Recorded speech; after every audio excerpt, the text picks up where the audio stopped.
मेरे युवा दोस्तों और इस पार्टी के देवतुल्य कार्यकर्ताओं और मेरी मातृ शक्ति को प्रणाम करता हूं। साथियों, मुझे गर्व इस बात का है कि मैं इस भारतीय जनता पार्टी का सदस्य हूं, जो विश्व में सबसे बड़ी पार्टी है। और मुझे गर्व इस बात का भी है, जिस पार्टी का कार्यकर्ता आज इस देश का मुख्य सेवक है, माननीय यशस्वी प्रधानमंत्री नरेंद्र मोदी जी।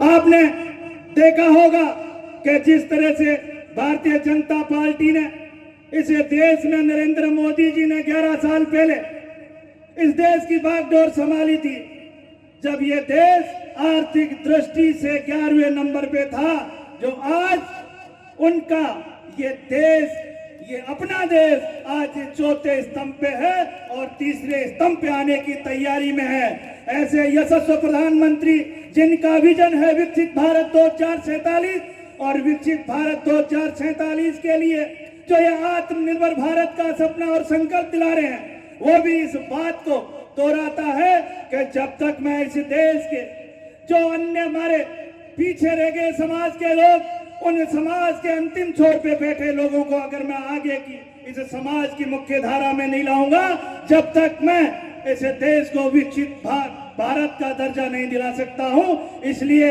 लोक कल्याणकारी योजनाओं के द्वारा हमारे अंतिम छोर पे व्यक्ति बैठा है, उसको इस समाज की मुख्य धारा में लाने का जो काम कर रहे हैं, ऐसे यशस्वी प्रधानमंत्री जी का सपना और विजन है कि आत्मनिर्भर भारत के लिए हमारी स्वदेशी चीज ही हमारे को अपनानी चाहिए, जो हमारे देश में निर्मित होती है। जो वो हम कहते हैं कि local for vocal, her district का प्रोडक्ट हर डिस्ट्रिक्ट में कौन कौन सा है, उसको हम विश्व स्तर की पहचान दिलाने का काम करें। क्योंकि ये राजस्थान ऐसी तरह है जिसमें अनेक संभावनाएं हैं, यहाँ पे हर चीज इस राजस्थान की धरा में उपलब्ध है, लेकिन हमें ये संकल्प लेना है कि हम स्वदेशी अपनाते हुए आत्मनिर्भरता की ओर हम आगे बढ़े। ये सपना हमारे यशस्वी प्रधानमंत्री जी का है। जब प्रधानमंत्री जी ने सत्ता संभाली, जब हमारे पूर्व पीढ़ी के लोग कहा करते थे क्या कभी ऐसे काम हो जाएंगे जिनकी आस लगा लगा के बैठे थे, लेकिन वही प्रधानमंत्री नरेंद्र मोदी जी है जिन्होंने धारा 370 हटाई, जिन्होंने राम मंदिर का निर्माण कराया और जिन्होंने 3 तलाक जैसी कुरीति को भी दूर करने का काम किया है। ऐसे यशस्वी प्रधानमंत्री जी, ऐसे यशस्वी प्रधानमंत्री जी को मैं धन्यवाद देना चाहूंगा, मैं आभार व्यक्त करना चाहूंगा कि उन्होंने हर व्यक्ति, चाहे दलित, पिछड़ा या गरीब हो, उसको हमेशा आगे बढ़ाने का काम किया है। मैं माननीय प्रदेश अध्यक्ष जी, आपका मैं आभार व्यक्त करना चाहूंगा, भाई ये राजस्थान प्रदेश का और राष्ट्रीय नेतृत्व का मैं आभार प्रकट करना चाहूंगा कि जिन्होंने मेरे जैसे कार्यकर्ता, जो छोटी सी ढाणी में रहने वाला एक गरीब किसान का बेटा, जिसको अगर मान और सम्मान देने का काम किया है और इस राजस्थान का उप मुख्यमंत्री बनाने का काम किया है, तो भारतीय जनता पार्टी की सरकार ने किया है। ये सम्मान मेरा नहीं है, मेरी समाज का सम्मान है। ये प्रेमचंद बैरवा का सम्मान नहीं, ये मेरी समाज का सम्मान है। इसलिए ऐसी पार्टी का सदस्य होने में मुझे गर्व है।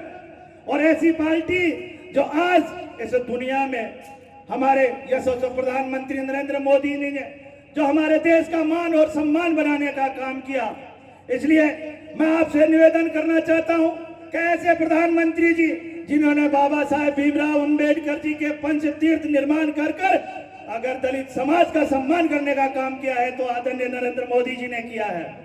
और उन्हीं चीजों को संकल्प लेते हुए हमारे यशस्वी मुख्यमंत्री भजन लाल शर्मा जी ने जब 2 साल पहले इस राजस्थान की बागडोर संभाली थी, तो इस संकल्प के साथ संभाली थी कि मैं भी विकसित राजस्थान बनाने का काम करूं।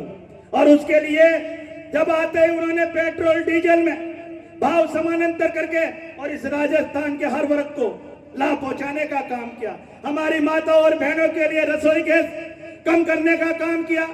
हमारे गेहूं का समर्थन मूल्य बढ़ाकर उन्होंने हमारे किसान भाइयों को राहत देने का काम किया और उनकी सम्मान निधि में भी 6000 जोड़ने का काम किया। हर वर्ष 1-1 हजार बढ़ाने का जो काम कर रहे हमारे यशस्वी मुख्यमंत्री भजन लाल शर्मा जी ने किया। हमारे ERCP की योजना लाकर आज उसकी DPR बनाकर अगर समझौता किया है तो हमारे यशस्वी मुख्यमंत्री भजन लाल शर्मा जी ने किया है।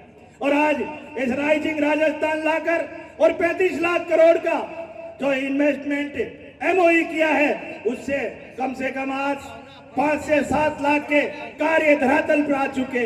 ये विजन है कि पहले साल में राइजिंग राजस्थान करके हमारे युवा जो बेरोजगार थे उनको रोजगार देने का काम भी करेंगे और हमारा इंफ्रास्ट्रक्चर बढ़ाने का भी काम करेंगे, हमारे इस राज्य की आर्थिक स्थिति भी बढ़ाने का काम करेंगे।